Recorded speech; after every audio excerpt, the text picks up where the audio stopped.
नमस्कार।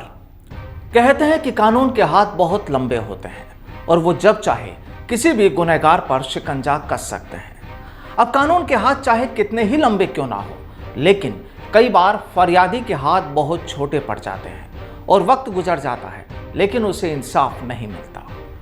चलिए आज आपको एक मामले से रूबरू कराते हैं और ये मामला जुड़ा है मध्य प्रदेश से और कहानी जुड़ी है धोखाधड़ी के मामले से। दरअसल धोखाधड़ी की घटना के सामने आने के बाद फरियादी ने पुलिस में एफआईआर दर्ज करने की कवायद शुरू की, लेकिन एफआईआर नहीं हुई। कई पुलिस अधिकारी बदल गए, कलेक्टर बदल गए और कैलेंडर बदलते चले गए, लेकिन एफआईआर नहीं हुई।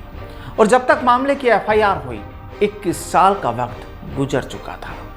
पूरे 21 साल बाद आखिरकार धोखाधड़ी का मामला पुलिस ने दर्ज किया।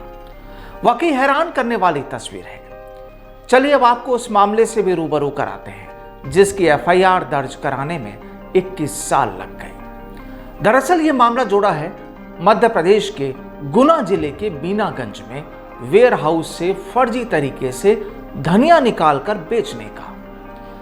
दरअसल बीनागंज का रहने वाला एक पीड़ित भैरूलाल साहू ने शिकायत की थी कि वेयर हाउस बीनागंज के प्रबंधक यानी मैनेजर विजय कुमार अग्रवाल ने उनके फर्जी साइन कर 417 बोरी धनिया वेयर हाउस से निकलवाकर बाजार में बेच दिया।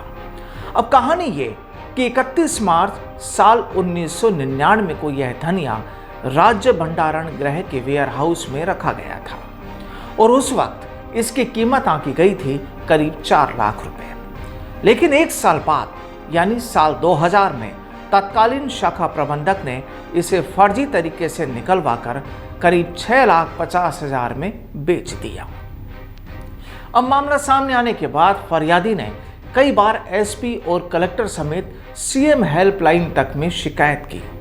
इस दौरान करीब 15 एसपी बदल गए, वहीं इतने ही कलेक्टर गुना रहकर रवाना हो गए, लेकिन आरोपी के खिलाफ मामला दर्ज नहीं हो पाया।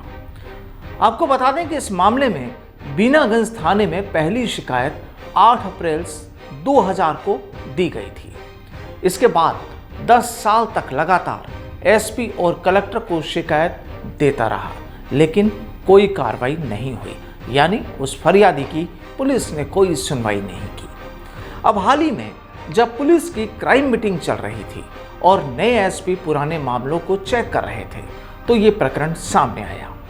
उन्होंने मामले की जांच कराई तो मामला सही पाया गया, जिसके बाद धोखाधड़ी के उस मामले की 21 साल बाद एफआईआर दर्ज की गई।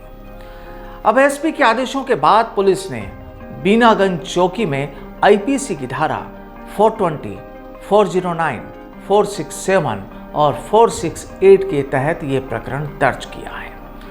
अब हैरानी की बात तो ये कि साल 2000 में बेचे गए धनिये की कीमत 4 लाख रुपए थी और कारोबारियों के मुताबिक अब इसकी कीमत करीब 10 लाख रुपए से ज्यादा है।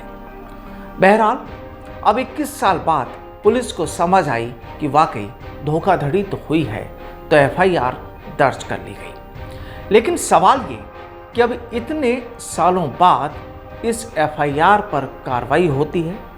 कहने का मतलब 21 साल बाद एफआईआर दर्ज की गई, लेकिन सवाल ये कि अब कितने सालों बाद इस दर्ज एफआईआर पर पुलिस कार्रवाई होती है, ये इंतजार करना भी वाकई बेहद जरूरी है।